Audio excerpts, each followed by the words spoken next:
The Hawai'i Sports Radio Network on 95.1 FM and AM 760 presents Wake Up in the Den with Ku'ule Agbayani.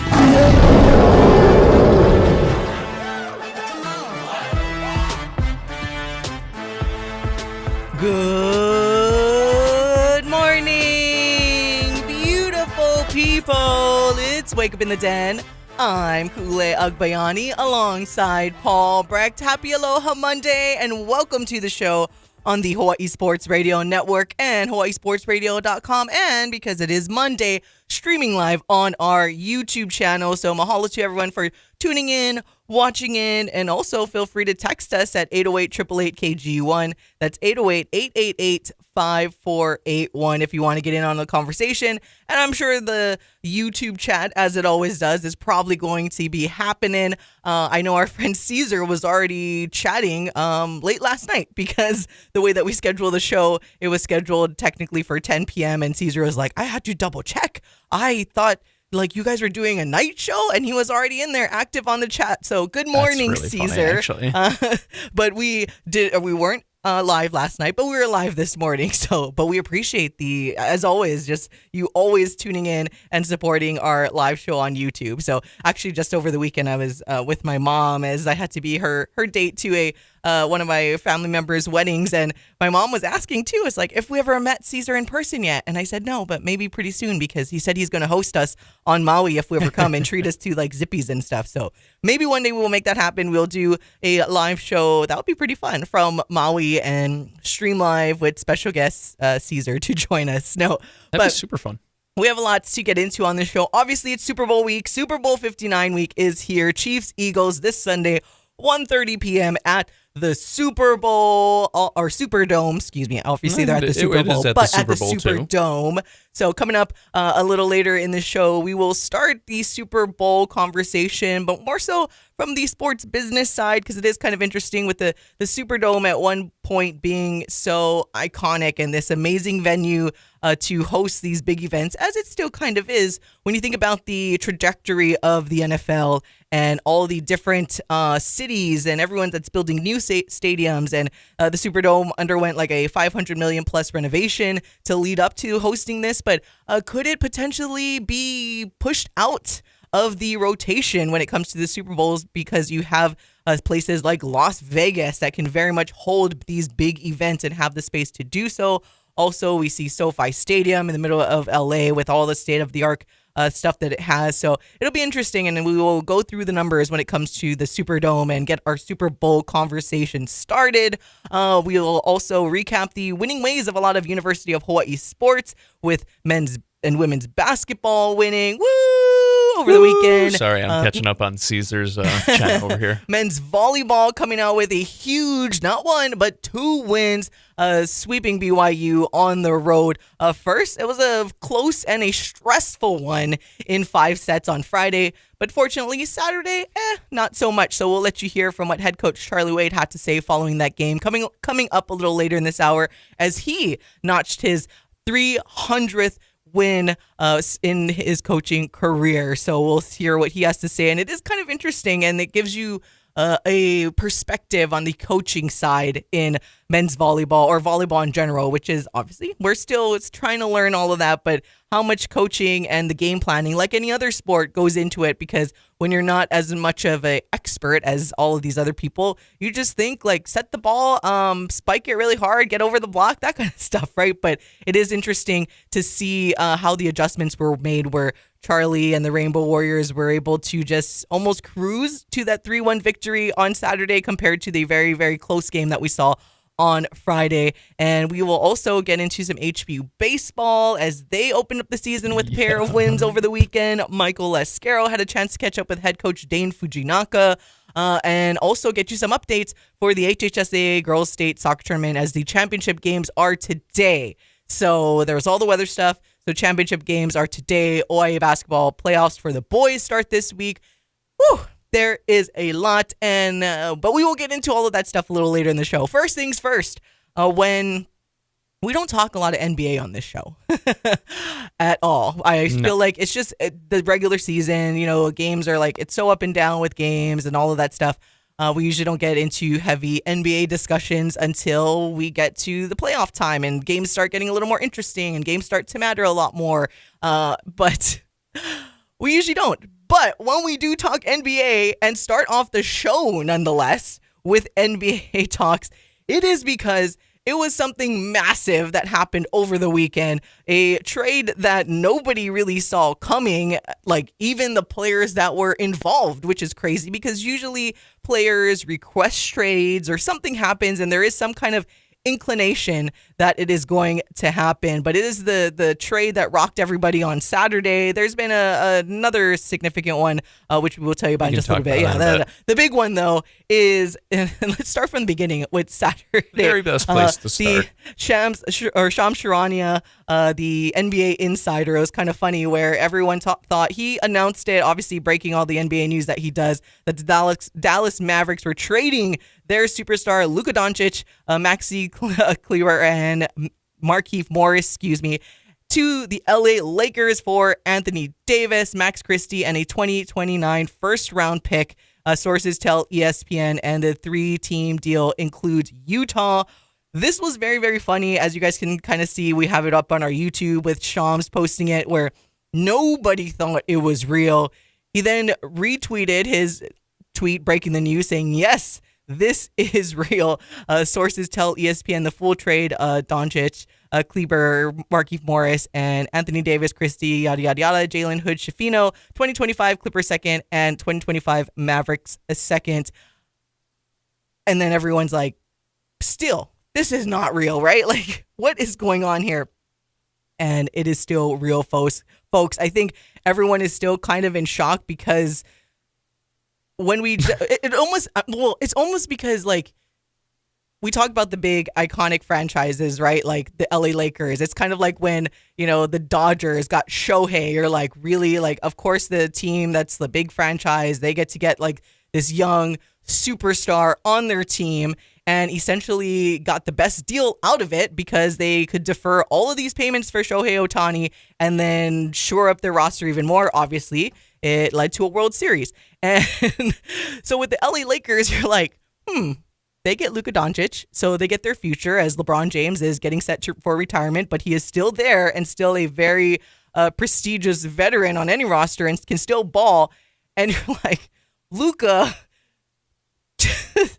mid-20s, young, we saw what he has continued to do, and then you're like, he's going over to the Lakers, and essentially the Mavericks, in most basketball opinion, are like, that is what the Dallas Mavericks are. That's all they're taking from the Los Angeles Lakers, and the Lakers get Luka Doncic, this superstar, of course, other things, but they get Luka to pair up with LeBron. They ship away Anthony Davis, who is aging, of course, and usually the bigs tend to age a lot quicker. Like, let's just be honest.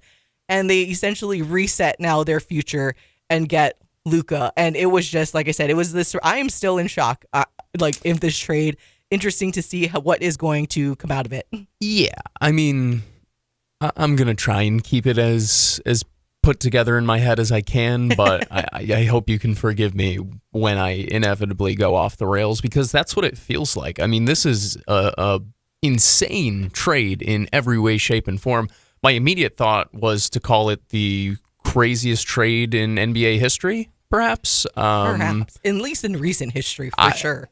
So, and the reason I say that is because, like, we see star players get traded, right? Kevin Durant, for example, we saw the Brooklyn Nets trade him to the Phoenix Suns and got, a massive haul. Mikal Bridges, Cam Johnson, 3 first-round picks unprotected, and all of these things, right? And that they in turn then turned into even more first-round picks, trading away Mikal Bridges, obviously, this past offseason, and then Cam Johnson, very likely to be traded before this Thursday's trade deadline. So, the Nets did exceptionally well for themselves when they traded a superstar, and that's a superstar, generational superstar, on the very tail end of his prime. For the Mavericks to do this is unprecedented. I mean, he's a 25-year-old superstar. Okay, he doesn't turn 26 until later this month. He was born same year as me. Those guys don't get traded when they don't ask for a trade. According to all admissions from the Dallas Mavericks GM himself, Luka Doncic did not ask out. Luka Doncic did not request a trade specifically to the Lakers either. And this is the package that you get. Now, I want to take a step back. This is a good basketball package at face value in terms of Anthony Davis is an all-NBA type of player. He gives them exactly what they need down low in a defensive center who can stretch the floor for them. And maybe he doesn't play center. Maybe he plays power forward for them. No matter what, he slides in really nicely with the team that they currently have. My concerns, they have 3 sidekicks. They have 3 Robins now, right? None of their best players have ever been the number one scorer, the leading scorer, the best scorer, the go-to option on a championship team, right? And you can push back on that if you'd like, where, obviously Kyrie hits the biggest shot maybe in Cleveland Cavaliers history. You can go, Klay Thompson obviously was the number 2 to Steph, but Anthony Davis during the bubble year, he's very clearly been the best player on the Lakers over the past few seasons, right? I get it. There's a difference when it comes to actually putting together a championship, and this pigeonholes you in a spot where the only way this feels like it was worth it, a good trade, blah, blah, blah, is if you win a championship in the next 4 years. I mean, you have to, because you just traded and I know generational gets thrown around too much nowadays. This is a time where it's appropriate. A generational superstar that fell into your lap. I mean, the basketball gods stepped in to deliver Luka Doncic as the heir to the throne for Dirk Nowitzki. After 20 years of Dirk, a championship, a statue going up, his last season, you get the guy who's going to take his spot. It's another European guy who, kind of goofy and whatever and all this stuff. Mavs fans love him. And you just trade him away like that? I mean, Tim Connolly, right? He's the GM for the Timberwolves, for the Minnesota Timberwolves, right? He's the one who trades away Karl Anthony Towns this past October to the New York Knicks. That was probably another one of those oh my God, shocking moves. He at least had the decency to go to Cat's house, a guy, by the way, who he didn't draft. And I know that seems like a little thing. That's like a pretty big thing. When that regime didn't draft you, they don't really care about you. I mean, look in Dallas. Well, and that's where you're like, wow, this is weird, because you felt like Luka Doncic was going to be the face of the franchise forever, basically. He was eligible to sign the 5-year, $340 million extension with the Mavs this summer. So that's another issue when it comes to the contract side of things. But we're just looking at it purely from the basketball side. And it's... So for maybe some people that don't keep up with the NBA as much, since it's Super Bowl week, let's put it in Super Bowl terms. It would be like maybe after the first Super Bowl, the Chiefs surprisingly traded away Patrick Mahomes. And they're like, oh, well, we just want to trade him away. He's young, but for whatever reason, they felt the need to trade him away. It's kind of, obviously that would be a little more major, but for, like I said, I'm trying to draw a comparison for people that don't really understand the magnitude of this trade. It's like you're young, future, your face of your franchise, and then out of nowhere you're like, just kidding, we don't want to keep this guy. So for all of our not as big NBA fans and more football fans, it would be something of the lines of that, minus 2 Super Bowls ago when Patrick Mahomes was just getting started. You're like, wow, this is going to be our franchise guy forever. Maybe before he signed his 10-year deal, let's do that pre-10-year deal with Patrick Mahomes, that the Kansas City Chiefs were like, yeah, we're just going to trade him away. I saw for Dak Prescott. I saw somebody else compare it as if you trade Josh Allen. The Bills were to trade Josh Allen to the Rams for Matthew Stafford, because Stafford has won a championship and led the championship team before, and Josh hasn't.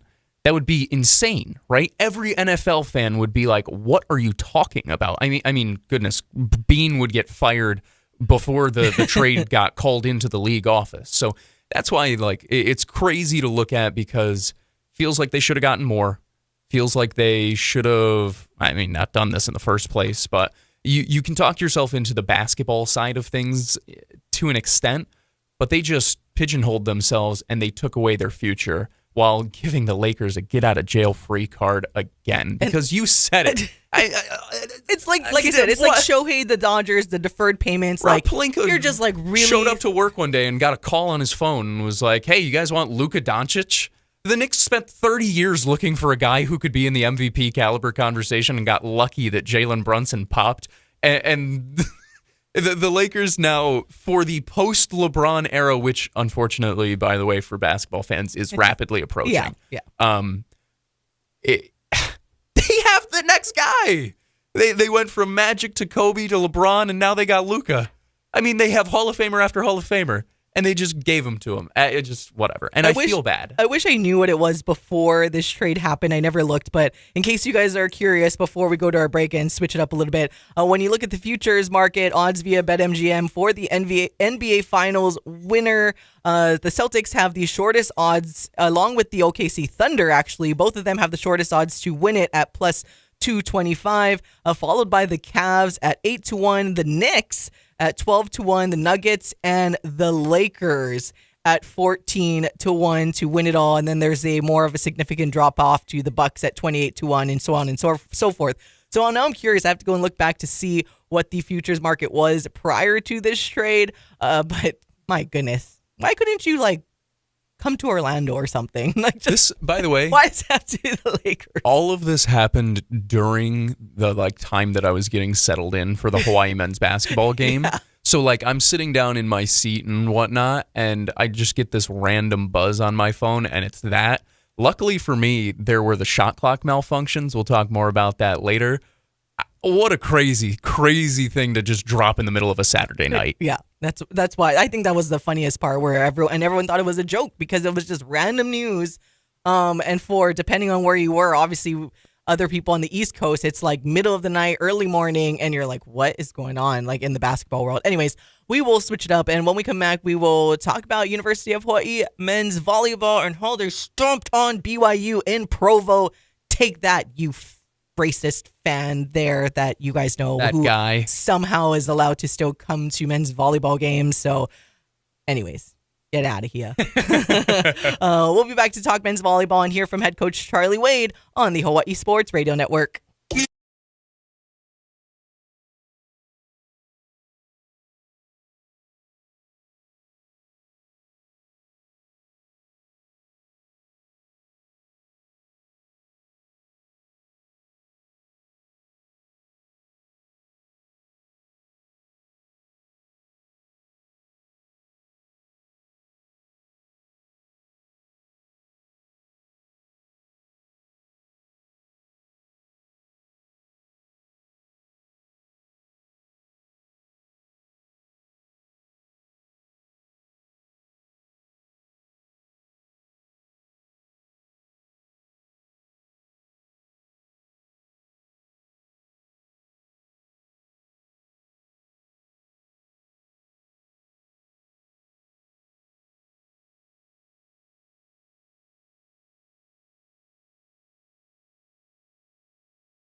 Wake up in the den with Ku'ulei Agbayani on the Hawaii Sports Radio Network, 95.1 FM and AM 760. Feel good, activate, level up, captivate, listen to me, it's easy, lights. Welcome back to Wake Up in the Den, Kool-Aid, Agbayani, and Paul Brecht. Hopefully it's easy to listen to us. So thank you for listening and watching to our YouTube viewers right now. We will get into all of your guys' chats that are going off between Caesar and Felipe. Good morning to everybody if you're just tuning in. All right, I want to get into some University of Hawaii men's volleyball. Woo, woo, woo! Coming up with huge wins over BYU over the weekend to remain undefeated. So going back to the first game, though, it was a close one. Hawaii wins in 5 sets, 20-25, 25-22, 23-25, 25-16, and 22-20. That fifth set was redonkulous. It just kept going I and can't going. express to you how stressed I was. So I think most people probably do this, right? I don't know how you watch sports at home.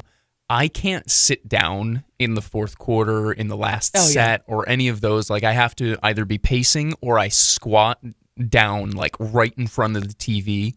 My knees are still aching from the amount of time that I was squatted down, just, like, praying that they would keep on fighting back. It was, what a match. What a treat in January for men's volleyball fans. It was insane. Game 2, Hawaii, easier win, 3-1, 25-18, 25-22, 22-25, and 25-22. I think the highlight still of Game 1 was Tread Rosenthal's reverse dunk.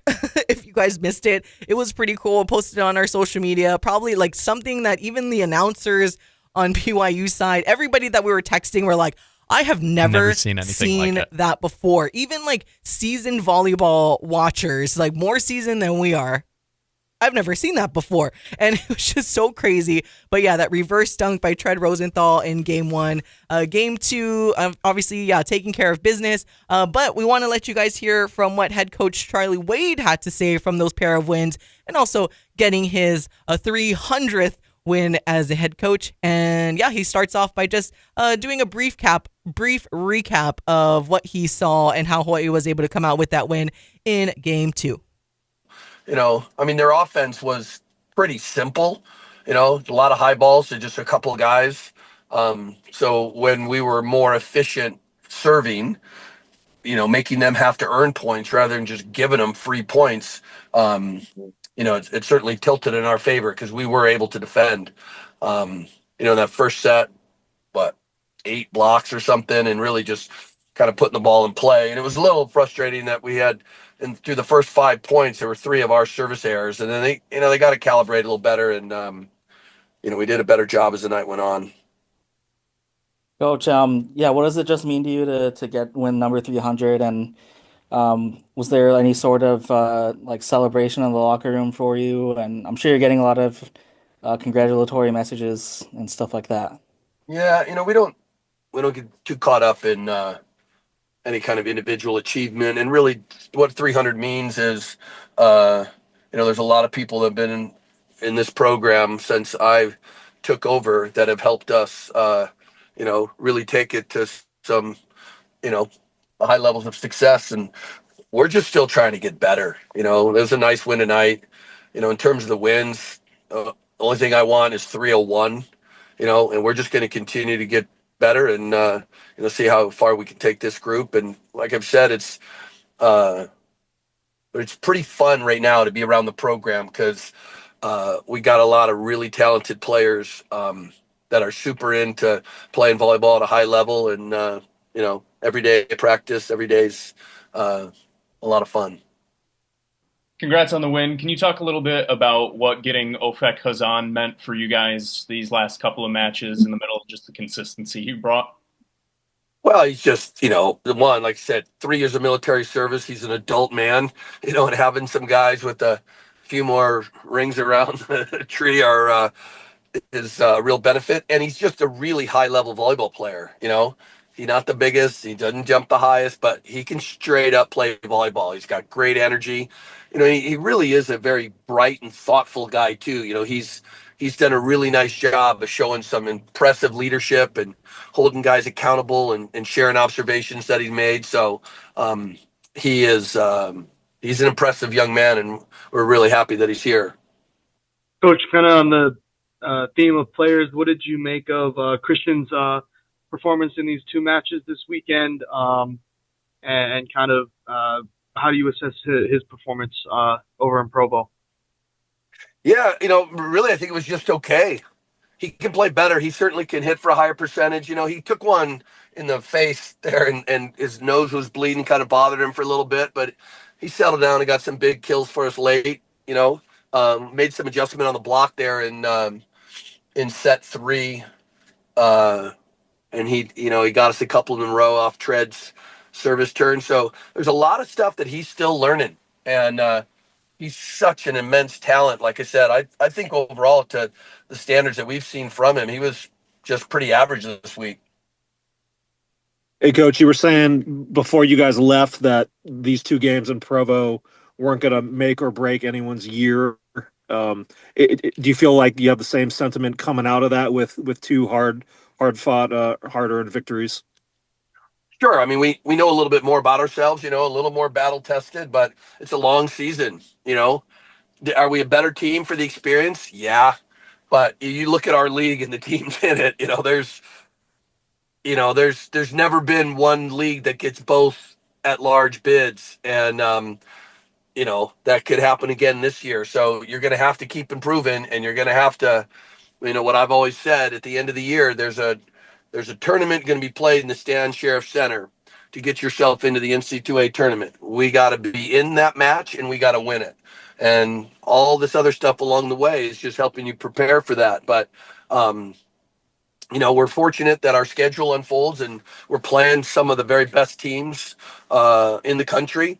And, we got lots of games. I mean, literally every game we've played so far has been against somebody ranked the top 20. And, we're looking to continue that next week and just keep trying to improve and hope that we put ourselves in position at the end of the year to win the league title and hopefully a national title. Hey, Coach, it seemed like you guys held, maybe due to your block, but you held their efficiency pretty down. I think Keone was in the negative for a while tonight. For him specifically, and he's the guy who gets most of their swings, did you guys have a sense of familiarity with him from your time with him that allowed you that aided you in that sense? Yeah, I mean, and obviously there's some familiarity, but just watching the film and stuff, he was, and really we made some adjustments in match. He's a lot of just kind of block out, so Christian, like you said, made adjustments, started dropping in on him a little bit.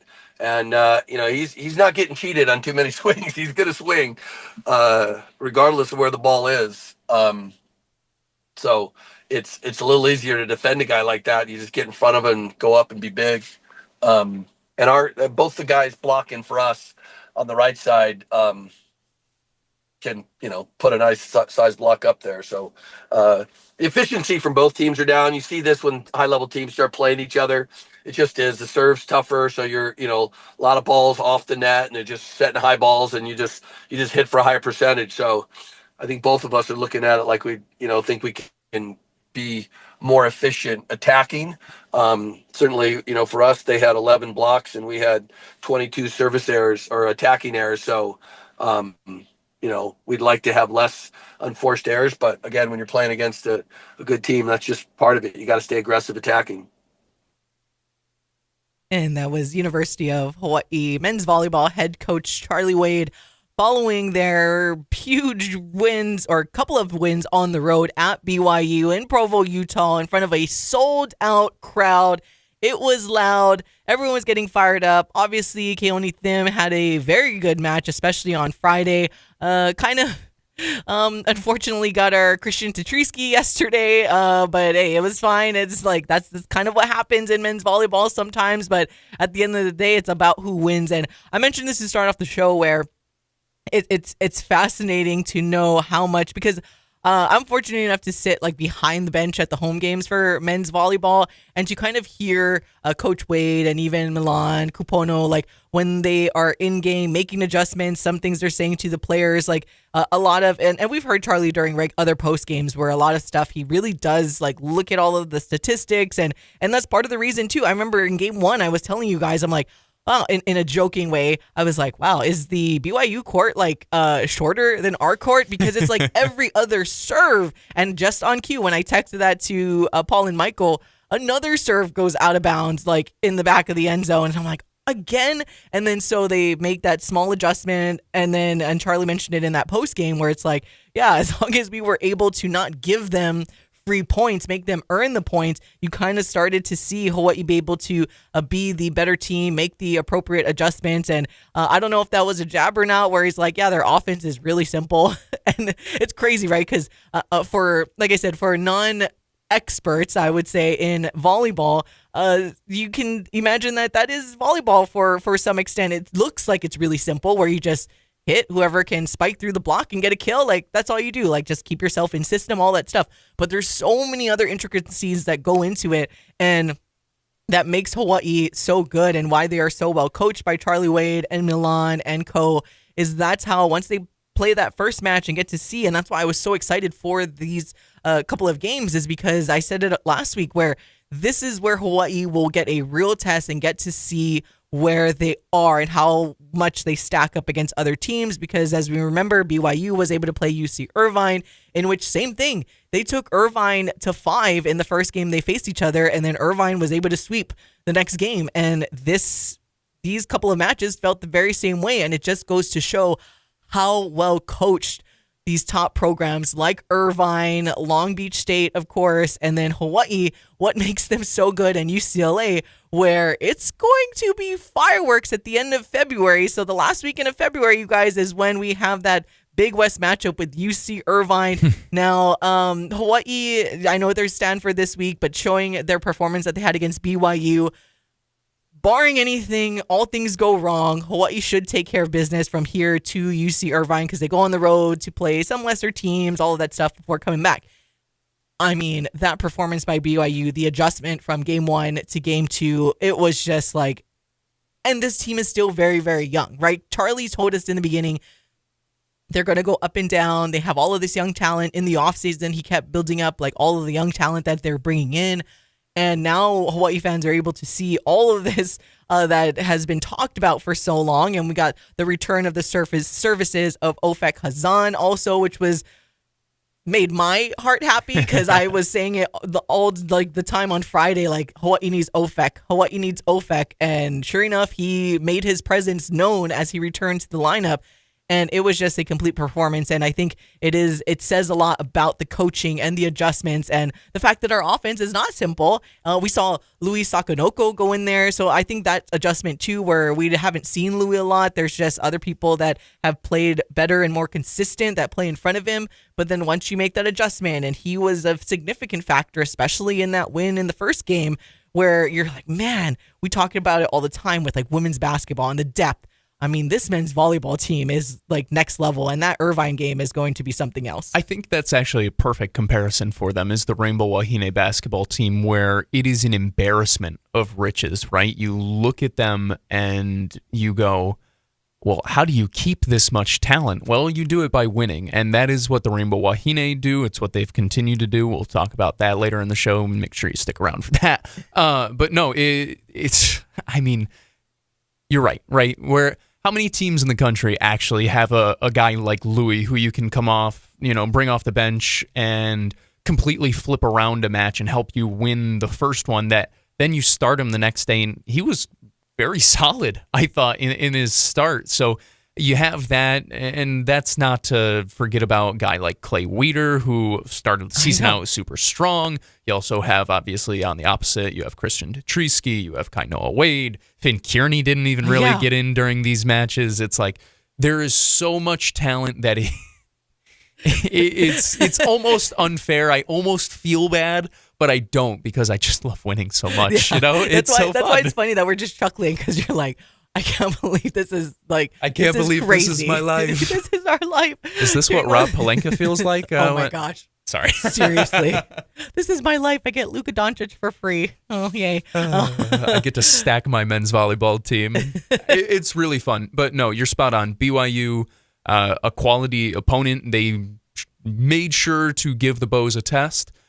These Bows, I don't know how much longer we're going to be able to call them young, because they don't look it in any way, shape, and form. They don't play like it in any way, shape, and form. And some of their freshmen aren't really like true, 18-year-olds. It's fine. At the end of the day, Really fun to watch, really exciting team. Took care of business on the road. Still a lot more to take care of before that UC Irvine, two match set, but you love to see what you're seeing from the Rainbow Warriors to begin this season. Yeah, so Hawaii again coming back, still their win streak intact, 8-0 so far this season as they turn around. By the way, they always talk about like hopefully this BYU series, right, will be able to be something of an annual thing, right? Keep the rivalry going, which would be fun.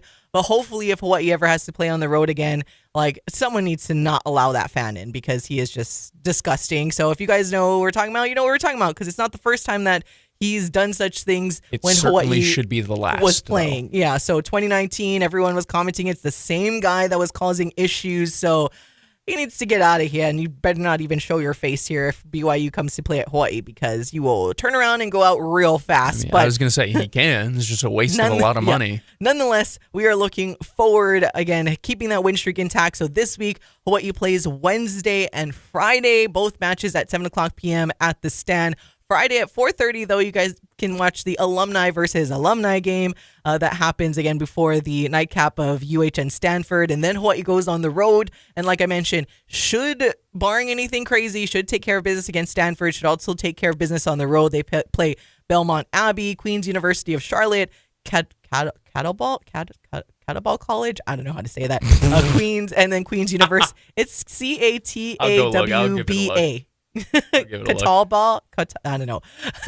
And Queen's University of Charlotte. And then it's the huge juggernaut of a matchup as we welcome in UC Irvine for the first Big West matches of the season. That will be on Friday, February 28th, and then Sunday, March 2nd. So make sure you guys circle that on the calendar because we will definitely need all of you. I would anticipate a sellout crowd, potentially the first sellout of the season, because you guys won't want to miss being in person for a huge, and fortunately it's on a Friday and Sunday because, these Wednesday matches get a little, they're tough. It's a little hard. And they're at 7, at least the Sunday match is at 5. So it's a little earlier for some of us to have to be up in the morning and chat with a bunch of, millions of beautiful people. So again, circle February 28th on the calendar, but we definitely hope to see you guys this weekend as well. All right, going to step aside. Oh my gosh. We'll be right back on the Hawaii Sports Radio Network.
Back to more Wake Up in the Den with Ku'ulei Agbayani on the Hawaii Sports Radio Network, 95.1 FM and AM 760.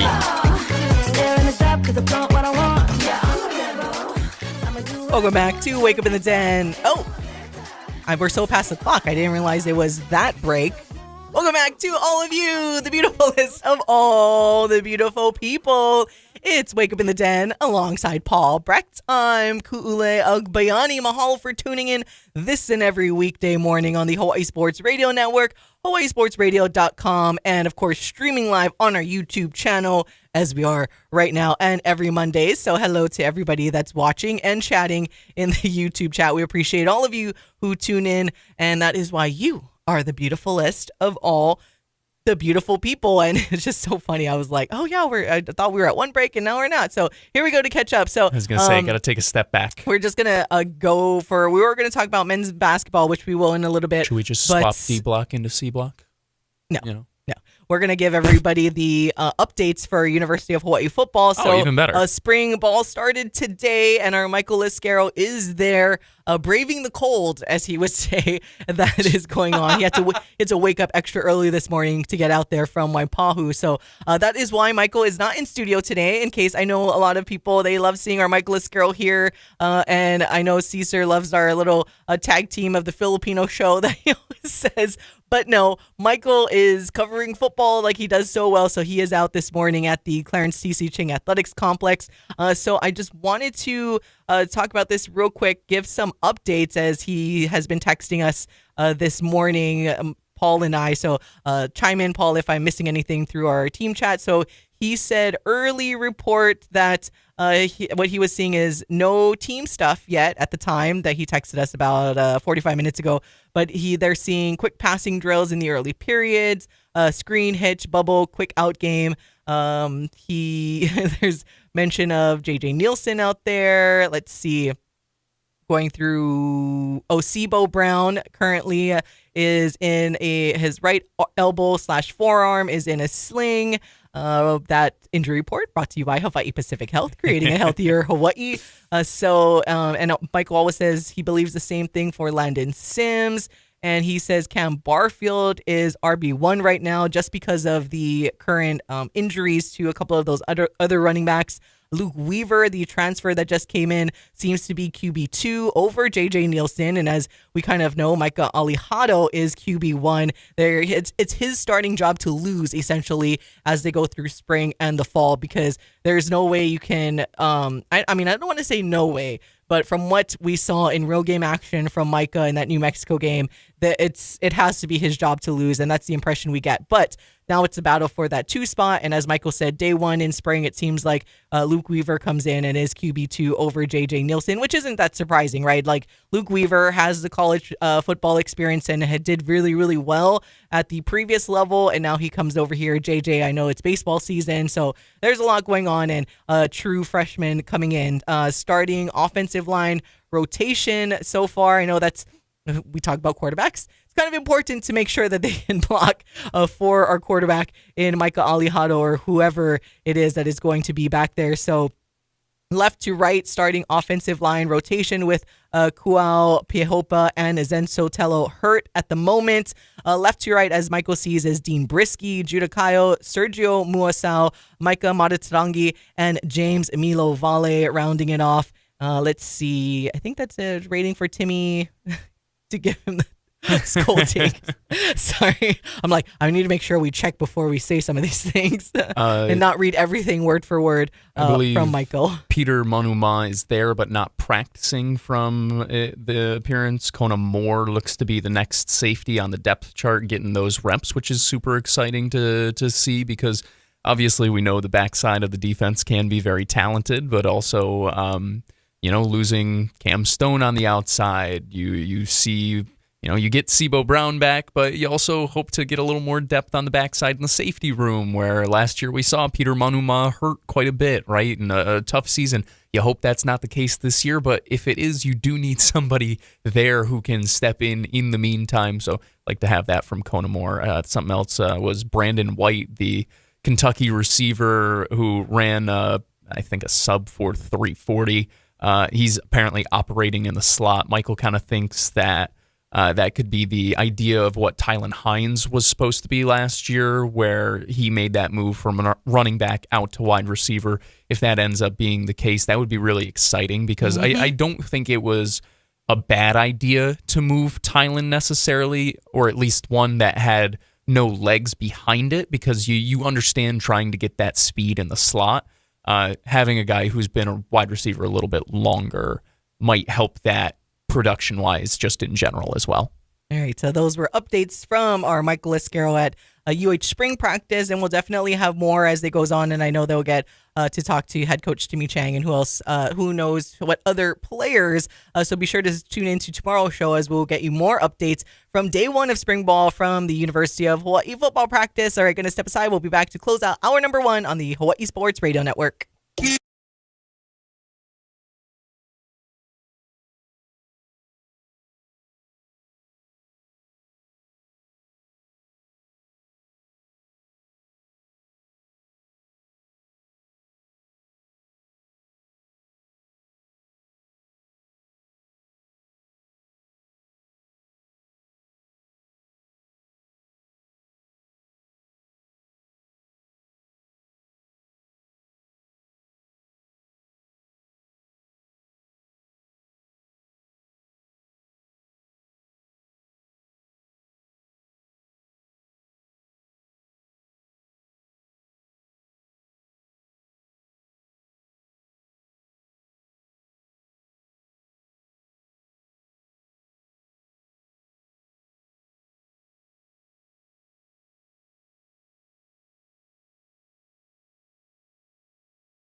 Back to more Wake Up in the Den with Ku'ulei Agbayani on the Hawaii Sports Radio Network, 95.1 FM and AM 760.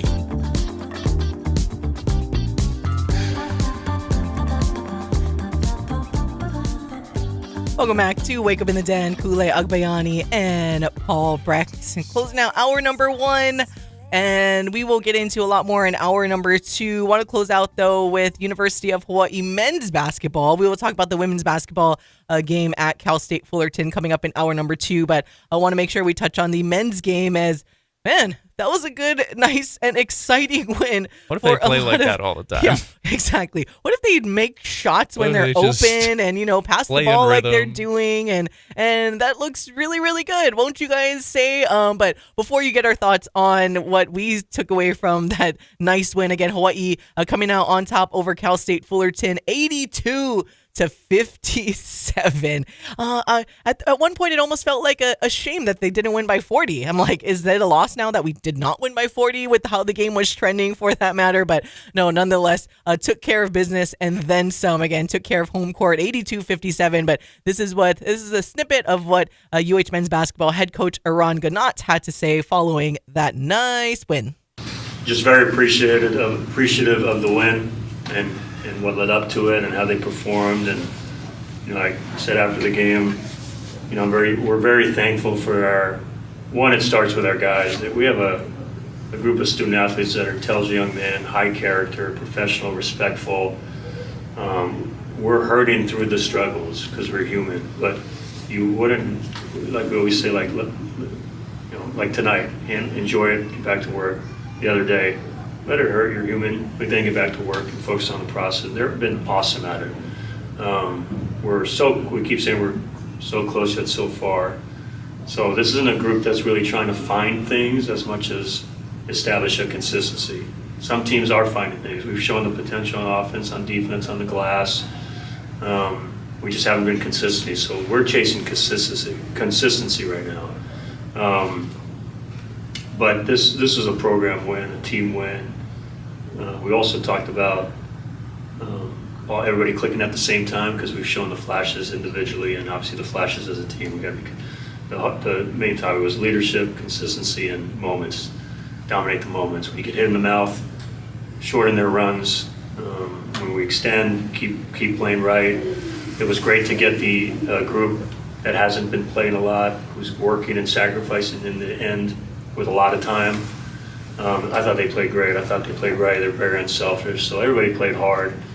And I should have started this because when I say the program deal, when you walk into the gym and see a group of kids ready to attack their crafts, and then see a support system with the fan base and the youth that were here, show the love and aloha for our guys that are going through tough times.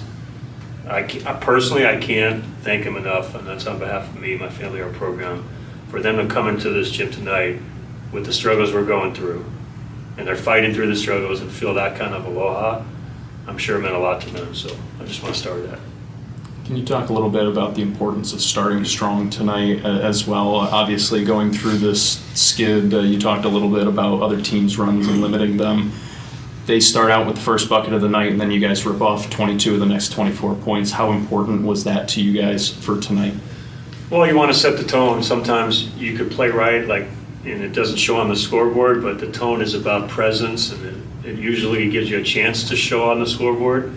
I think it started a little bit the other day. That group started the second half 2 nights ago and were awesome.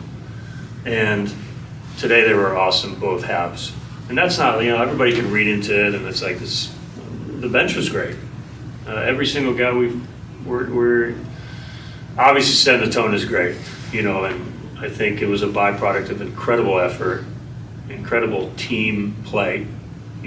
Defensively we had each other's backs. The class was everybody, and the sharing of the ball was fun to watch. And the push, we can be get some in transition. So I'm really happy for those kids. And that was UH men's basketball head coach Eran Ganat. Just a snippet of what he had to say following that massive win on Saturday over Cal State Fullerton, 82-57. And I was just telling Paul, when we were off air for a little bit, this is the complete game that we knew the potential of this men's basketball team. And I know Cal State Fullerton isn't a good team. They're definitely the bottom of the half of the Big West for a reason. They're not good from what you guys seen. But the fact that Hawaii, you're supposed to beat bad teams by this much, right? You have to, and then where you see other guys get a chance to come in and play a significant amount of minutes, it's not nothing crazy, but you have Osa, all of these usual bench guys played 4 minutes, where usually if someone's coming off the bench, they're playing minute 45 seconds or something, you sub them in at the end. But a lot of them got some good amount of time and experience. And that starting lineup was probably what has been our go-to and what we wanted to see in our favorite group of guys playing together, where you had Harry, Tom, each of them finishing with 14 points apiece to lead the Rainbow Warriors in scoring. Then you had Akira Jacobs, Tanner Christensen, and of course Aaron Hunkin-Clater leading the point there, playing 24 minutes. And you had someone coming off the bench, and Cody Williams playing just 11 minutes. It kind of sounds like, I think EG was listening to us, Paul. No, but they looked good. And like I said, that starting lineup, Tom Beatty having 5 assists, just the way that they play. And again, it's just, he was kind of looking almost like Gitas Namiksha-esque in that game. He was just had this possessed look on his face during that game. And it was so nice to see from this guy, such a complete game for the Rainbow Warriors. Yeah, this was the type of performance that Hawaii needed desperately. 3-game losing streak, some of your worst performances of the year, and then a pretty... heartbreaking is the wrong term, but a really rough loss on Thursday where you feel like you had a chance at it. You come in, Harry Ruliadef has continued to grow. He has his first career double-double, so shout out to him as he steps into this starting role once again. Like you mentioned, Tom Beatty, the growth as a playmaker from him has been incredibly impressive, and you hope to continue that as it goes forward. And the three-point shot will come. I know it's dropped off a little bit again lately, but you love to see career-high 5 assists in there. It was very, very good. Cody Williams looked like a guy who was back in a role that he's really comfortable in, right? Where in the first half, he gives you a spark. The second half, not as much, and you're able to go away from him. And it's not a big deal. It's not because he's a bad player or anything like that. It's just because that's what the game called for in said moment. It felt like the common sense choices were made throughout the night, and the players responded, and the players proved that, like, hey, we can play in these units together. It was an encouraging performance to see. They need to build on it now going on the road, and a pretty big opportunity against a spunky Cal Poly team, and then UC Santa Barbara, who everybody knows. You always got to beat them. All right, we got to step aside, but we'll be back for hour number 2 on the Hawaii Sports Radio Network.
Back to more Wake Up in the Den with Ku'ulei Agbayani on the Hawai'i Sports Radio Network, 95.1 FM and AM 760.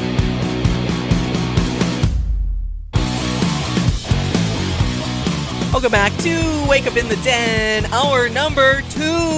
I'm Ku'ulei Agbayani alongside Paul Brecht. Hello and welcome back to, to the Hawaii Sports Radio Network, 95.1 FM, AM 760, hawaiisportsradio.com, and streaming live on our YouTube channel as we do every Monday. So hello and shout out to everybody that's tuning in or has tuned in, and we appreciate you guys. All right, so getting to this second hour, we were closing up hour number 1 with UH men's basketball. We'll get into the UH women's basketball game as they were able to pick up another road win and continue their winning streak at Cal State Fullerton. Also have some HPU baseball on deck for you guys as the Sharks open up their season with a pair of wins over the weekend and play an exhibition game later today. Our Michael Lasquero not here in studio because he is on site at University of Hawaii football practice as they got spring ball started today, and we'll go through and we'll keep you guys updated with things you need to know. So tune in tomorrow because we will have more updates for University of Hawaii football for you guys.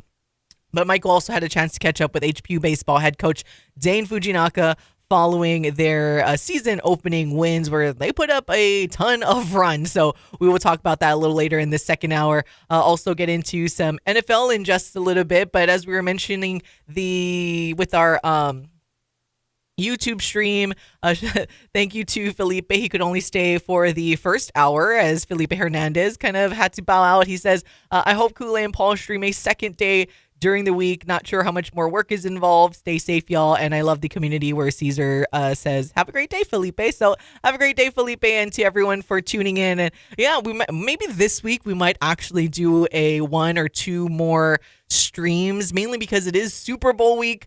Yeah, so it'll be fun to kind of chat about that as we go throughout the week. There's not an entirely, because we have a pretty cool and simplistic system that allows us to live stream for you guys. Maybe we'll think about doing more shows. So be sure you guys, will stick around and pop in some surprise shows.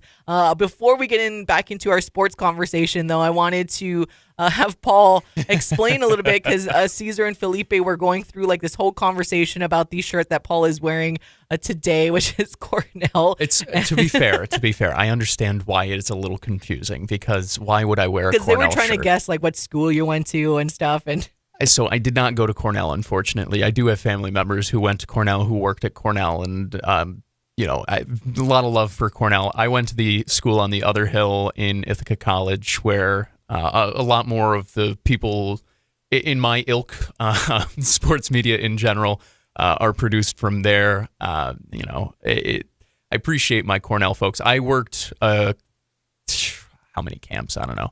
I worked a good amount of Cornell basketball camps. I had a few connections over there, especially during the Jimmy Boeheim era while he was playing for the Big Red. I helped out with their summer camps quite a bit as one of the counselors, as one of the assistant coaches. So have a lot of love for Cornell, have a lot of love for the people over there. I can't claim the Big Red I can't claim myself as one of the Big Red.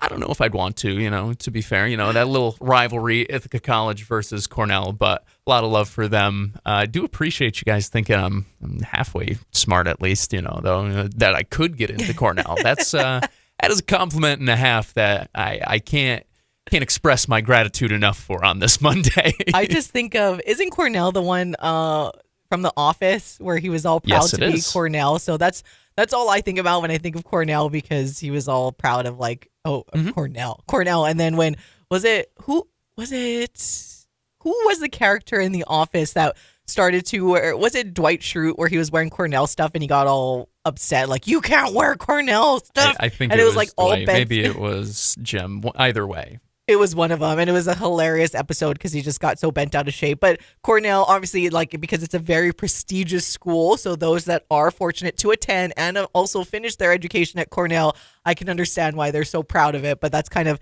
in case nobody has ever really heard of it, it's kind of that level of school where it's kind of up there where in terms of prestige and the smart people go there and all of that stuff. It's So one of that's the why Paul Ivy was League like, schools. yeah, he's like, I appreciate that everyone maybe was assuming or could think that I went to Cornell. I love Cornell. Shout out to Cornell. I love to pick on Cornell as well. So, no, I am not part of the Big Red. I root for the Big Red in terms of it's nice. One of my almost hometowns, in a sense, in Ithaca, New York, gets a chance to play on a bigger stage at Division I at times because that's a little closer to me than Syracuse is. But I say Syracuse, but you guys probably know Syracuse a little bit better. Yeah, so. that's a little more popular. And of course, we were able to, again, Caesar thanked us for personally asking Mike Alejado. And in case there was any doubt of his ethnicity, we were able to ask him about that. Not only is he Filipino, as we were talking UH football earlier, but also Hawaiian, Chinese, and Korean, I believe. So well represented there with the Asian and Polynesian heritage. And hey, what a coincidence. Just like head coach Timmy Chang, being a Chinese, part Chinese and Hawaiian there. So worked could out that last be time for you. Positive. I was like, could be a positive omen considering what has happened and the success that look, we did get someone texting the office. We got a text. Andy Bernard.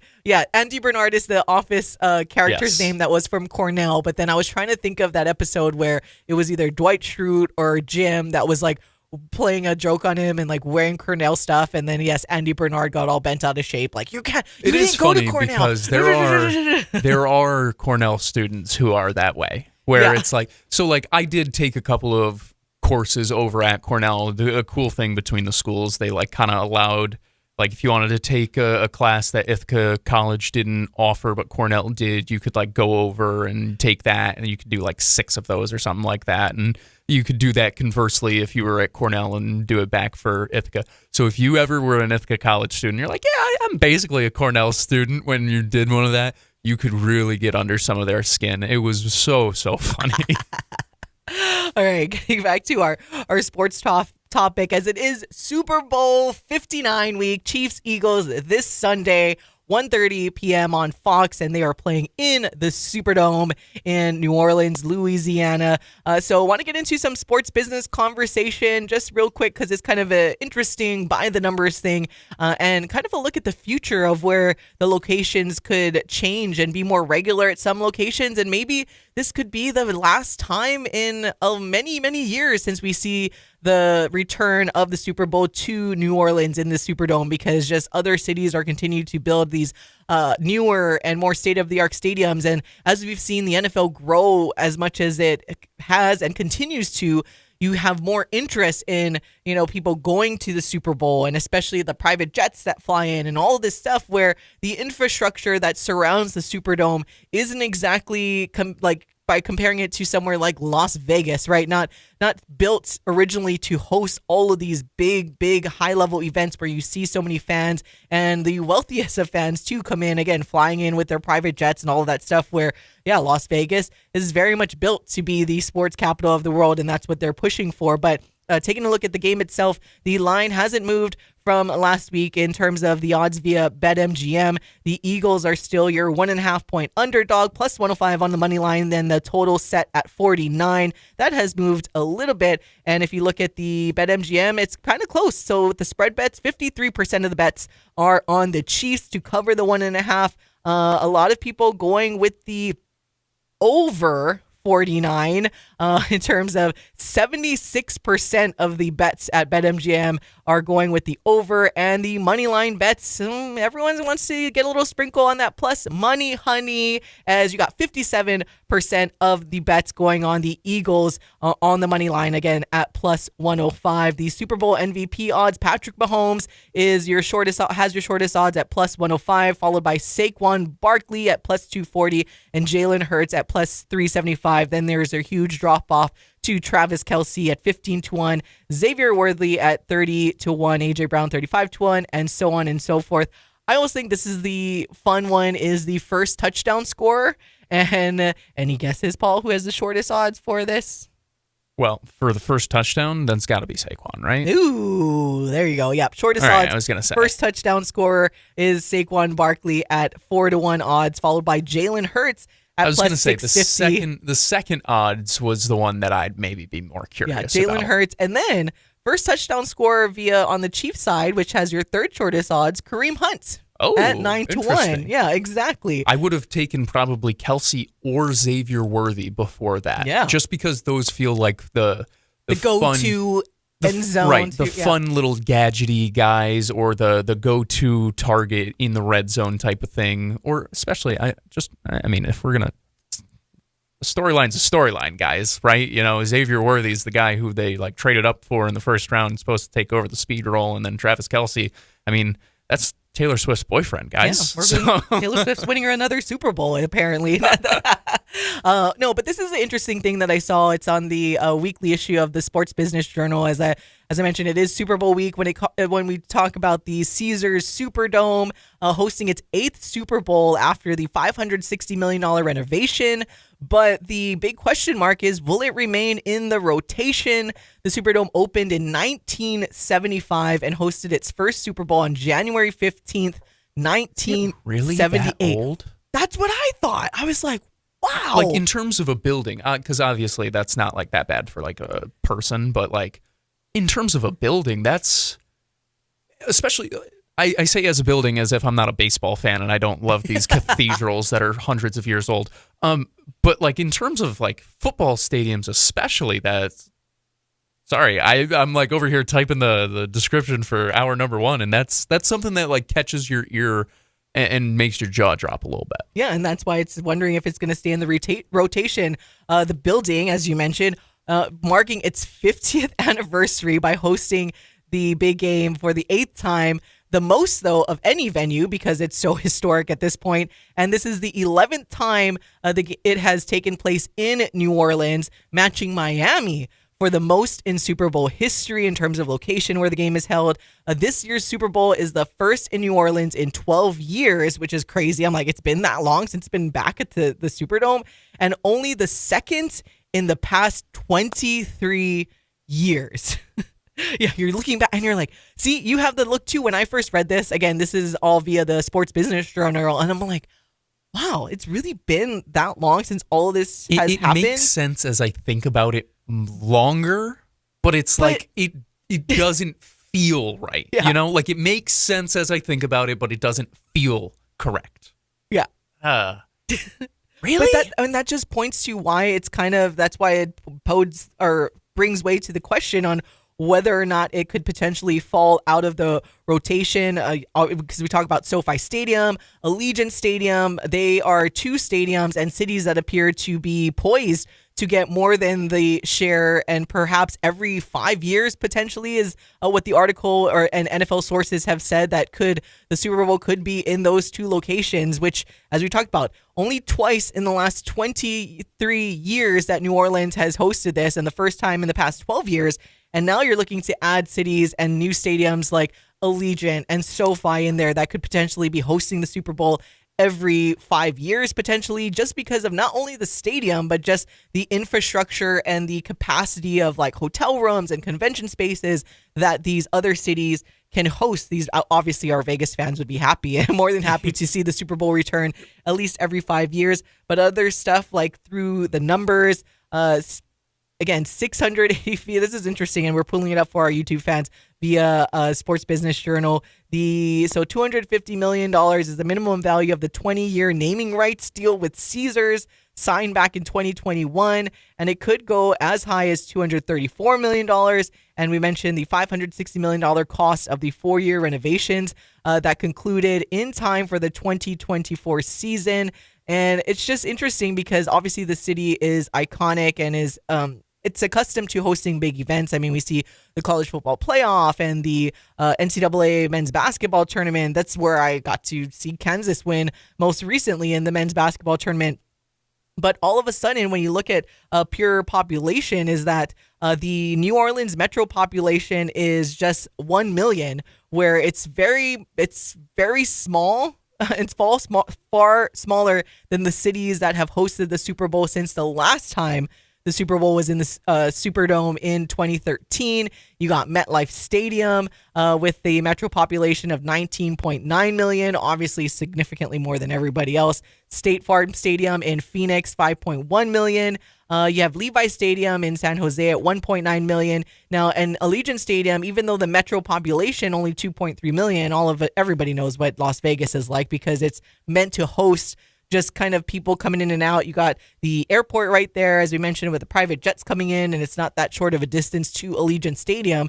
And could we see, which is kind of sad because you look at the iconic, facility that is at one point the Superdome, and maybe it'll set up to hopefully see some fireworks. Maybe we get an overtime Super Bowl. Maybe it'll come down to it. I mean, if the odds continue or end up being what they are, this is going to be a very fun and close game, but I'm sure a lot of people listening and watching are kind of thinking the same thing when your true, genuine reaction, Paul, when I said that, yeah, it's like the 70s, and we could potentially see the Superdome maybe fall out of rotation, which is crazy to think about. But when you look at, sad. Yeah, but when you look about, I mean, you didn't even bat an eye with like how long it's been since the last one, again, 2013, and the fact that like over 20 years, there's only been 2 there. You're like, oh, I guess it is like, it has been a while, huh?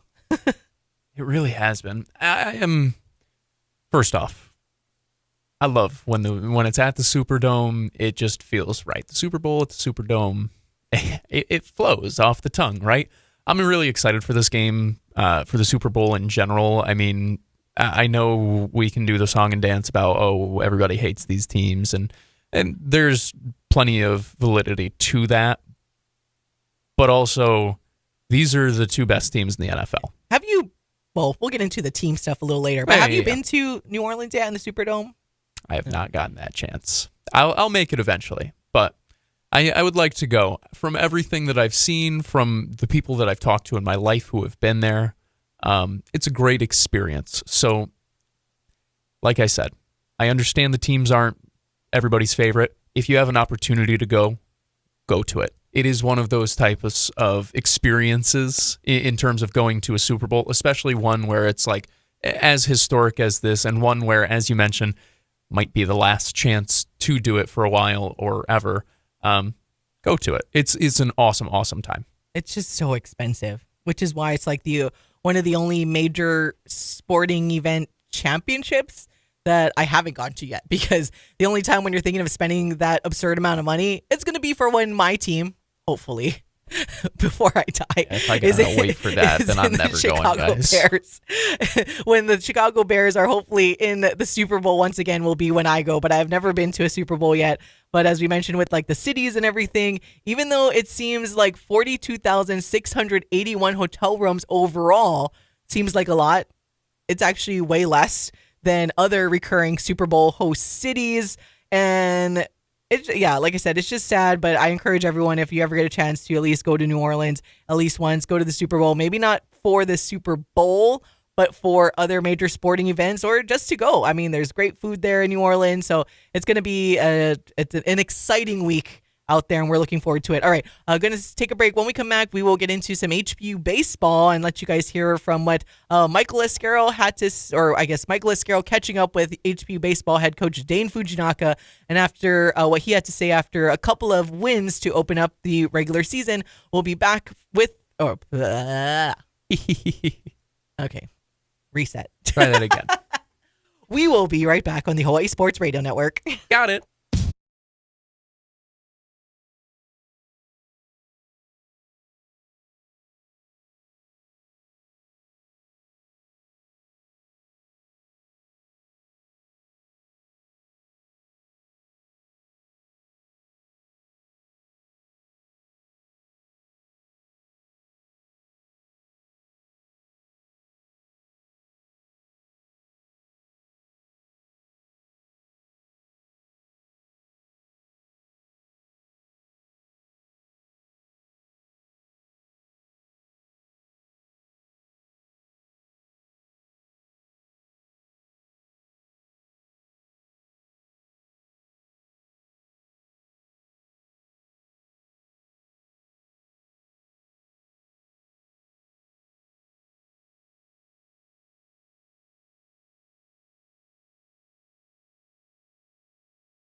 95.1 FM and AM 760.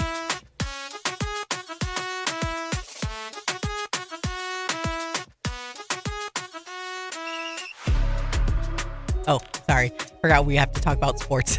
We're here just like, let's I just always keep forget, dancing. when we have okay. the YouTube show, I'm like, oh yeah, we got the visual. We'll Still just got keep our beautiful dancing. people on the radio. We gotta make sure they know what's going on. We didn't abandon them. I had to put in the new music, and then now it's just, I'm digging it. I It's just been want to pretty good. dance. I just want to dance. That reminds me of my friend RJ in Las Vegas. RJ, I hope you're listening or watching. I know he said he likes to tune in. He's the one that freaked out and texted me thinking that we did stream every day and was wondering like why our stream wasn't working when it was like a Tuesday or something. I was like, we don't stream every day, but hopefully it seems like a lot of our regular maybe watchers people have are. an Maybe we appetite will, for it. but yeah, it's kind of maybe it could be We'll be see. a thing. We will see as the time goes on, but yeah, I always think of RJ when it's like I just want to dance.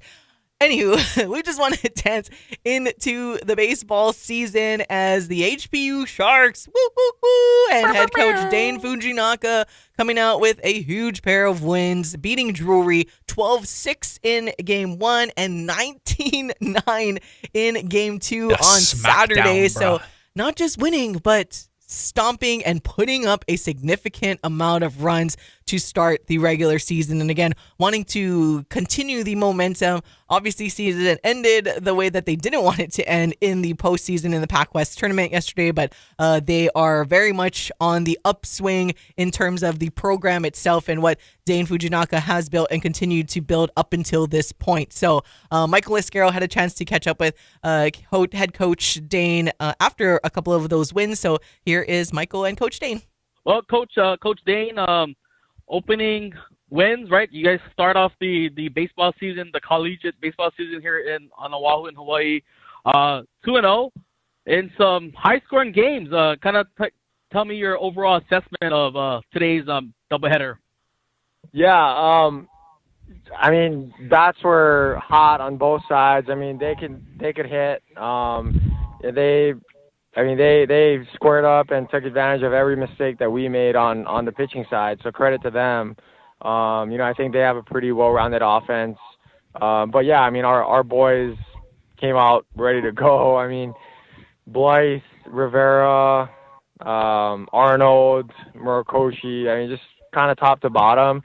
It was pretty impressive just the at-bats they were able to stack on top of each other, and then before you know it, it's a 3-run inning or a 4-run inning, and before you know it, we have 12 runs, and obviously it's nice to be able to pitch and play defense behind that, and I thought we played phenomenal defense today in both games.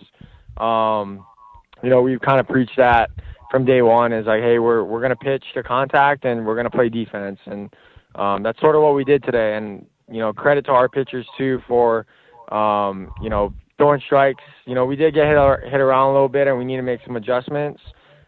Just getting ahead in counts and making better two-strike pitches. But I thought overall we competed on all three sides of it today. Yeah, but 12 runs scored and then 19 runs scored. Last year there was definitely moments in some games where the hitting was kind of streaky, but today you guys just kind of put up on bunches. Is this kind of the winning formula that we're probably going to have to see the rest of the season, or are you kind of hoping that the numbers are kind of down on both sides? I think we can definitely swing it. Like, I think the combination of like the physicality that we have this year, and also like we can still run, and we haven't sacrificed any of our like contact skills, which we have been known for or like good at the last 3 years. So I think like when you add those three things together, it's what you want. If you're a hitting guy or you're a hitting coach, or for me as a manager, like you want guys that put the ball in play, that hit the ball hard, and are grinders. So I mean I think that's who we are. Like we've done it. I mean, every inter squad that we played, it seems to be that way. So it's nice to be able to do that against another team. Obviously the season will tell. I know offensively there's always ups and downs throughout the year, and are we going to score 12 runs every game? No, right? We're going to have to be able to win 1-run ball games, and our guys know that, and I think as long as they continue to put together competitive at bat, we'll give ourselves a chance. Pitching wise, I know you get a lot of guys in there from the pen, and what were your kind of takeaways from today's pitching rotation? Yeah, I thought our bullpen was phenomenal. Our bullpen came in, they pounded the zone, they did their job. They limited big innings from happening. Our starting pitching, I think Jordan just, he didn't have his stuff tonight. And he when he gets behind, he gets hit, and he throws a ton of strikes. I just think, his stuff was a little bit hittable today. Connor just couldn't find his slider early on, which is his pitch, and he was able to find that in the later innings, which is, why he had success in those later innings in that third, fourth, and fifth. But yeah, I think they can both build on that, and certainly our bullpen is it was nice to see our bullpen come through like they did today. You mentioned some of the newcomers at the start of this interview that kind of came on with their bats, but not put you in a spot, but who would you kind of give you can maybe list like one, two, three players, but who would you kind of give as kind of the MVPs of the overall for both games, from combining both games together? For sure. Gosh, it's tough. It's tough because we, 1 through 9, like I said, we just had so many good at bats. But obviously Blythe, I think he had 2 homers and 2 doubles maybe today. But every at bat, it just felt like he was going to do something. So it's not shocking. He's that type of hitter. But him, you have Bronson Rivera, who had a really good night. He's battling with 2 strikes and coming up with big ABs. Skylar Agnew had a really good day. Tyler Arnold for being a freshman. I know Skylar wasn't a newcomer, but Tyler Arnold, had some big time hits today. Ethan Murkoshi. So it's hard to say, but if I had to pick one, probably Noah Blythe. The next time you played, I think it was on Monday. It's a kind of exhibition, but you guys come right around against North Greenville. Less than 7 days, on Thursday already. So this is the last series before Pac West play. So what are you kind of looking forward to? What are you looking to improve? What are you just hoping to see in this last series before we get into conference play? Going into Monday, we certainly are looking at that game as a competitive baseball game. I know it's exhibition. It doesn't count towards our record or anything. But, for me, I want to learn more about my team and what I have. And, a lot of guys that didn't get to play today will get an opportunity on Monday to, show us what they got and compete. And a lot of arms that we wanted to throw today, we'll throw on Monday. But looking towards next week at North Greenville, or when North Greenville comes into town, I'm just excited for the opportunity to play a caliber team like them. We talk about making a run in the NCAA tournament. Well, there's no better way to find out what you're made of when by facing a number or top 5 team in the country. So it'll definitely get us prepared for conference play and, really just find out what we're made of. And I'm excited for it. There you go. That was HBU baseball head coach Dane Fujinaka, again, opening up the season with a pair of wins, big wins over Drury, a 12-6 in Game 1 on Saturday, and then 19-9 in Game 2. They do play Drury again this afternoon, 5:30 p.m. at Hans Larange. If you guys are out on that side, and go and check them out and you want to watch some baseball. The game itself, however, is tabbed as an exhibition, so that's why, as you heard from Coach Dane say, that they're still going to treat it as a competitive game nonetheless. And if you guys know anything about Coach Dane, he's very serious about winning regardless if it's an exhibition or not. I think it was funny when he joined us in studio and talking about how he's being very frank about how he is someone that tends to have a temper when it comes to when he was a player as a catcher, and then even now sometimes as a coach, when it's almost like Is he gonna get ejected this time? Is he gonna get ejected? No, but obviously when it's non-game mode, we appreciate Dane Fujinaka for all of his time and his very much looking forward to how much the Sharks can do this season. And I will be working on the broadcast schedule for HPU baseball and softball, as well as high school. We got girls flag football coming up, and then baseball, softball. We have a boys playoff action tomorrow, 6 o'clock p.m. with Paul Brecht and Michael Lasquero on the call. So a lot. So we'll have our February schedule out in just a little bit, as we all just forgot that it was already February already. And here we are. We're already... Paul quite literally did forget about the actual thing yesterday. I looked... So I'll give a quick little anecdote. I am somebody who uses multiple calendars. I have a little dog, thoughts of dog calendar next to my bed. And I also have my desk calendar. That way I can keep track of what day it is, what the month is, and whatnot, because there are a lot of things that go on every single day, especially with our little team. We're trying to cover everything that we can. Guys, how are you guys going to make it a new month over the weekend? How are you going to do that today? I forgot it was February. I missed out on a fun event this past weekend. It just happens. It happens, guys. Yeah. But Paul quite literally RSVP'd to the For the Love of the Game on, I think I double checked with you on Saturday. I double checked. Hey, Saturday, are you and your wife in for sure for this? And you're like, oh yeah, sorry, yes, we're in. Back-to-back days and too. Then, yeah. And then yesterday, For the Love of the Game, which again, it was shout out to everyone that showed up and stuff, and it was a great event to support UH baseball. But I was like, usually Paul's like the first one here. Usually Mike and I are like kind of late. And when Paul and Morgan's seats remained empty, I was like, it's okay. I know Paul's been super busy. Go to hawaiisportsradio.com and check out a bunch of the recaps and stuff that he has posted for all of the events that were going on this weekend, along with our Michael Lasquero. And those of you active on our YouTube channel and liking and subscribing, thank you very much. But highlights from that, from our girls basketball, from HPU baseball, if you missed it. So there's a bunch of stuff. So go check it out. But I can't believe it's February already. Nonetheless, we are going to step aside for a quick break, and we will be right back on the Hawaii Sports Radio Network.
Wake Up in the Den with Ku'ulei Agbayani on the Hawaii Sports Radio Network, 95.1 FM and AM 760.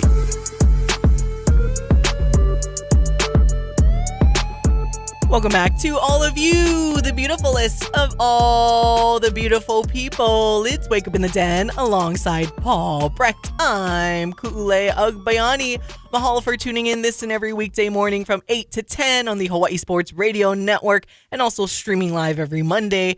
Potentially more this week, and potentially more days during the week in the future. So be sure you guys to like and subscribe to our YouTube channel. And again, we appreciate all of you guys who tune in, and that is why you are the beautifulest of all the beautiful people. I want to get into just a couple of texts before we talk some University of Hawaii women's basketball in just a second, as the Rainbow Wahine coming out with a close win, but a win is a win nonetheless at Cal State Fullerton. So we want to just give our quick thoughts about that. Earlier in the first hour, we were talking about some men's volleyball, as they came out with a nice win at BYU in Provo. I know someone texted earlier about the fan and sent us a picture, because I didn't really get to see it in this person's picture, but they posted like a Charlie was like complaining that they wouldn't resume play unless the fan was removed because he was yelling racial things. I found out from, other people that this guy went to the extent of even finding out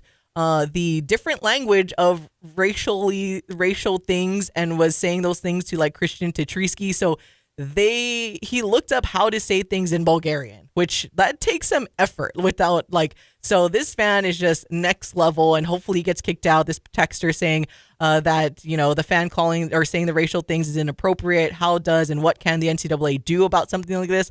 Honestly, I think this is the most they can really do. They did post up that security officer next to the fan, and if you guys know what the fan looks like, not surprising that's kind of it's unfortunate, but you're like, that's the stereotypical look of someone that is miserable with their life and has nothing better to do than yell things at essentially like a child. Like, it's one of those you're moments. a grown old man and you're going to yell those things at like someone in their early 20s, maybe even just teens with Christian Tetrisky is maybe like 19 or something. I saw, as soon as I saw who it was, and shout out to, of course, our Twitter sleuths and all of you wonderful, beautiful people who have wonderful memories, it seems. As soon as I saw the picture, I was like, oh, yeah, I believe it. Like, it's one of those things where it's like, I know it's bad. It's like confirmation bias or whatever. You're just like, of course, whatever. That's the guy. But this texter also saying there's no room for this. Obviously, we agree. Should be banned from attending. I hope UH writes a letter to the NCAA about his actions.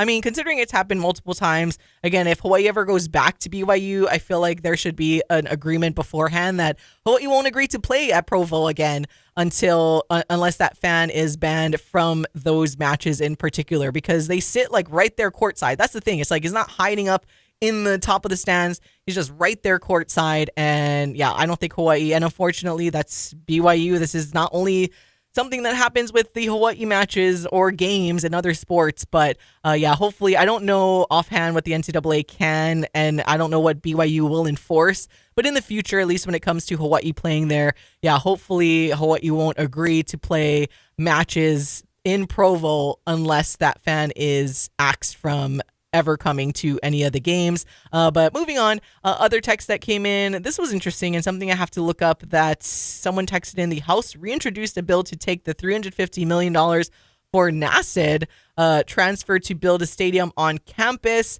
UH doesn't want it, no room, and too expensive to maintain.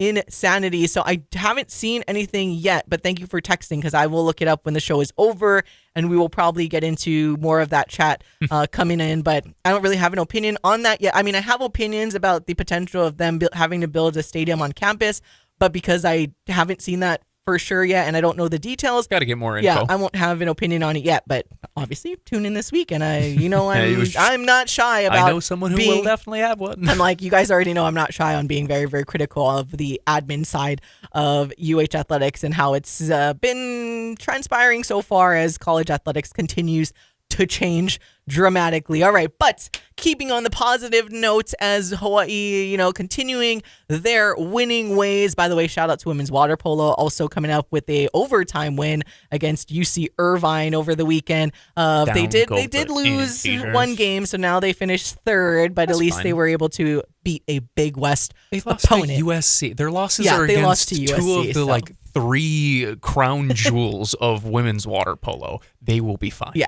So I wanted to make sure before our hour was over that we gave the shout out to those ladies as well. Okay, so University of Hawaii women's basketball coming out with a 54-47 win over Cal State Fullerton, and it's so interesting when we kind of see these, right? It was the BK, aka Brooklyn Brewers game, putting up 11 points to lead the Rainbow Wahine in scoring. But if you guys watched that game, it was not the best performance, is probably the way to say it, for the Rainbow Wahine. But as we always say, a win is a win. But it's kind of crazy on the positive side when you look at a performance that isn't what we're used to seeing by the Rainbow Wahine, and yet they are still able to come out with wins over some of these conference teams. It just makes you feel that much better, right? When they don't play their best, they are still going to be one of the best teams in the Big West. When you look at the grand scheme of things, obviously shot poorly, just over 30% from the field. Now, Cal State Fullerton didn't exactly shoot lights out either, shooting 38% from the field as well. And Lily Wahine Kapu, usually the star player, just having 5 points to her name. But again, with the depth that this women's team has, they're able to rely on some of the other players, Imani Perez, Mia Uhila, and Jovi Lefotu, following closely behind Brooklyn Brewers in terms of scoring, all three with 8 points apiece. And it's just more of that kind of, I guess, the spread out offensively with this Rainbow Wahine squad. Again, their defense able to hold Fullerton to less than 50 points. But these are one of these performances. Fortunately, they were able to put up the performances that we expect them to against the juggernaut teams that we've seen them beat in UC Davis and UC Irvine. So when you have not the most satisfying performance, because our standards are very high for this Rainbow Wahine basketball team, they're able to still come out with wins, and that's all that matters at the end of the day. So Hawaii increasing their win streak right now. So 9-2 in conference, 15-6 overall, as they will get ready to return back home to face Cal Poly and UC Santa Barbara.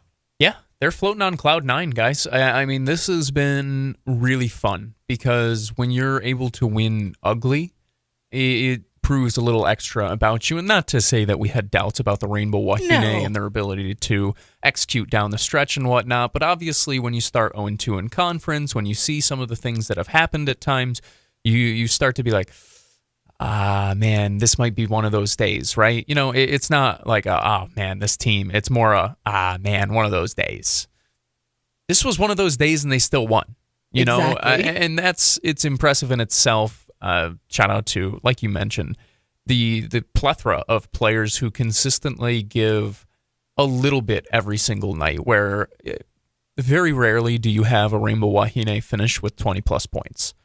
But you normally have 7, 8, 9 players scoring. Typical, probably multiple buckets, right? Mm-hmm. It's impressive. It is important for them going forward that they continue to have that depth show up night in and night out. Imani Perez, by the way, I know I've kind of sounded like a broken record. She continues to be the biggest of X factors for them, where she can space the floor out. She gives you the size. She does a little bit of, she's almost like a mixture of a Vittoria Tamillo and a Brooklyn Brewers in one, and that's why you're able to play her out there with either or. Mm-hmm. I love having her alongside with a Lily Wahine Kapu, because it gives you a foundation where you can rely on them. You know they're going to make the right play. Even if their scoring numbers aren't gaudy every single night, you know they're going to make a lot of the right plays. They're going to help you out. The foundation, the baseline, the floor of your team is so much higher. And that's the type of thing you see in nights like that, or in afternoons like that, where even when you don't have it as a squad, when your best players are struggling, when the shooting isn't necessarily falling for you, you're able to win ugly. I'm excited for it, and it's important for them to keep it going, because it's not like the Big West schedule gets any easier. Mm-hmm. We've talked about this off air, and I've been very passionate about this. The Big West is outstanding, both men's and women's basketball, in terms of competitive, from top to bottom in the league. In any given night, if you don't bring it, you will be beaten. So you have to be ready to go. When you're in a dogfight for first place, you need to be able to win ugly. They did that. And that's the thing, right? Hawaii needs to keep winning, because who else is going to keep winning so far? UC Irvine, who is right up there with Hawaii. Anteaters. Both teams at 9-2 in conference, and followed closely behind by UC Davis and Long Beach State, each at 7-4 in the conference, and then UC San Diego, UCSB, and Riverside, each at 6-4, and then 6-5 in conference. When you look at Irvine side, they most recently won at UC Davis 52-49 in their first matchup of the regular season, and that was at Davis. So again, playing another top opponent and another one in the top half of the standings for the Big West. They beat Long Beach State as well, 61-47, and let's talk about beat Long Beach State. So UC Irvine doesn't show any signs of slowing down either, so that is why the Rainbow Wahine just needs to keep up their winning ways. They do come back home. And so far, aside from just the little rockiness in the beginning of the season, has been able to take care of business at home, just continuing their winning streak. So they play Cal Poly on Thursday and UC Santa Barbara on Saturday, 7 o'clock p.m. are both games at the Stand. So hope to see you guys out there. This is interesting. Like Saturdays. Ooh, sorry, I'm just seeing the promotions going on right now for the women's basketball game. So let's see, Thursday is Viva Las Vegas night for the game against Cal Poly, and they'll have test your luck at Hit Me on 15 and give it a roll of the dice. I'm sure we'll get more as it comes closer. But this one is interesting. Oh, and don't forget Bows and Brews, where you guys can get 2 game tickets, 2 adult beverages for only $30 for this and all the remaining men's and women's basketball games on Thursdays. But Saturday, you got Black History Month / Queen Bee celebration. What? So they will celebrating Black Americans and their incredible impact on our islands while they play the hits from music icon Beyonce. Hey, yo, you know that's my kind of night. If there's any other artist that I love just as much as Taylor Swift, it is Queen Bee herself. So maybe we'll get the shiny coat will return, some dancing. That's really exciting. So for all my fellow Beyonce fans, we got Queen Bee night on Saturday. And yeah, we'll get crazy dancing Ku'ulei twin maybe on Saturday if they're gonna play all of the Beyonce stuff. You know, this girl's gonna be dancing to Queen Bee every single time. All right, gonna step aside. We'll be right back to close things out here on the Hawaii Sports Radio Network.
Wake Up in the Den with Ku'ulei Agbayani on the Hawaii Sports Radio Network, 95.1 FM and AM 760.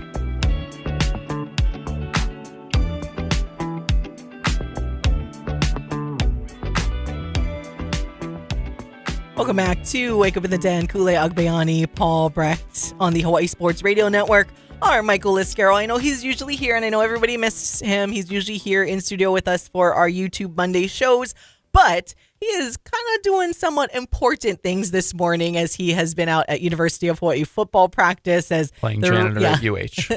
The Rainbow Warriors got their spring ball started today, so that's where Michael is right now, and we will get more updates on tomorrow morning show, so be sure you guys tune in as we will talk University of Hawaii football. Also, Michael had a chance to get some quotes and stuff from head coach Timmy Chang, Verdell Edwards, and a bunch of stuff. So tune in tomorrow. We will talk some University of Hawaii football as the Rainbow Warriors have just started their spring ball. If you guys haven't listened to it yet, we do have our exclusive interview with quarterback Micah Alihado that's available on hawaiisportsradio.com or wherever you get your podcasts, which was a very fun chat where we just got to know a little bit more about the potential QB1 there for the Rainbow Warriors. If you missed some of our updates earlier when it comes to the quarterback position, Michael said that when it comes to looking at who's taking snaps where, at least today anyways, Luke Weaver, the transfer that's coming, the JUCO transfer that came in, is poised or currently looking like he is QB2. And then you got JJ Nielsen at QB3 for now. Again, day one, anything's about to happen during spring ball, and who knows what's going to happen in the fall. But it's always fun to talk about UH football, so that's why we're going there. But I wanted to also give you guys the updates really quick on the HHSAA girls soccer tournament because that's happening right now. There was a lot of different scheduling things and schedule issues because of the weather last week, but the championship games are set to happen today.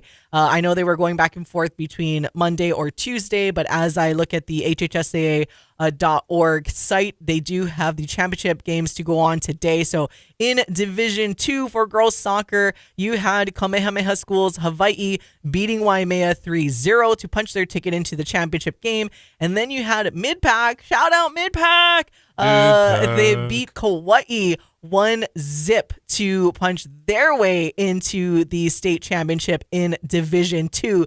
So really excited for my Mid-Pack Owls. Let's go! But that game, Kamehameha Schools Hawai'i and Mid-Pack, 5 o'clock p.m. at the Waipio Peninsula. Oh, sorry, I thought it was Waipio Peninsula Soccer Stadium, but as I look at the website right now, it says TBD, but I'm going to assume that it's at the Waipio Peninsula Soccer Stadium, but now I'm not so sure. Now I feel bad because I'm like, maybe I'll get that in between before we go back to looking at the other stuff. Anyways, in Division 1, though, Kamehameha Schools Kapalama beat Waipahu 4-1 to get into the championship, and Punahou beat Moanalua, who had upset Mililani last week, but Punahou beating Moanalua 3-0, so it will be another a rematch once again between Kamehameha Kapalama and Punahou winning last year, as we know it. So that game is to this evening at 7 o'clock p.m. at the Waipio Peninsula Soccer Stadium. So if you guys want more information on that, you can go to the HHSAA.org when you look at the breakdown of everything. So excited, good luck, and mahalo to Motivate Foundation for sponsoring the HHSAA Girls Soccer Championships. And I know I'm not supposed to do this, but it's just like when Mililani's in it.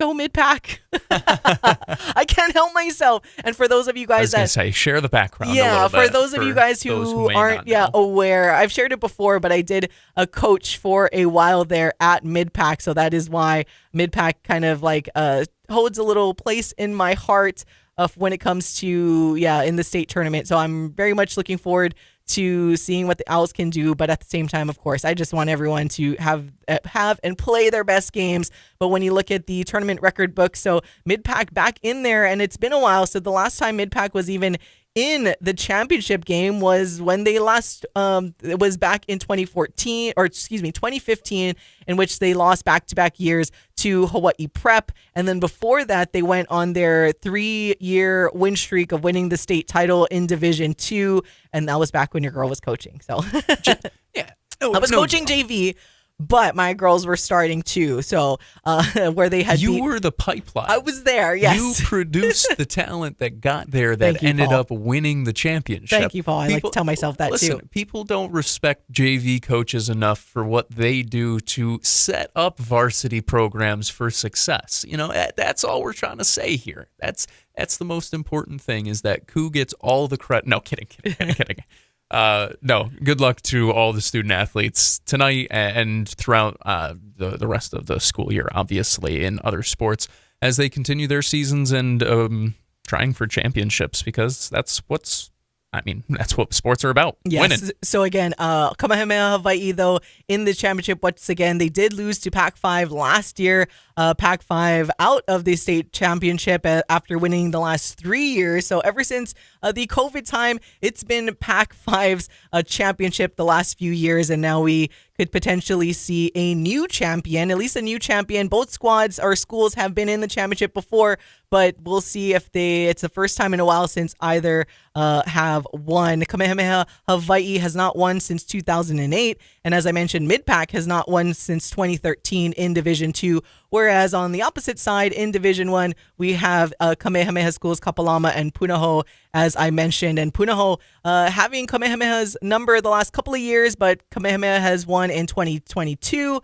Punahou has won the last couple of years, and we will see what happens today or tonight. So be sure you guys, stick around for that, and we'll give you the updates tomorrow. But it's going to be a fun week. Super Bowl week. We'll get into more game chat with the Super Bowl, and also obviously a lot of basketball conversation, and we'll get more updates from our Michael Lasquero when it comes to University of Hawaii football. But before about appreciate you guys for always tuning in and watching us on YouTube.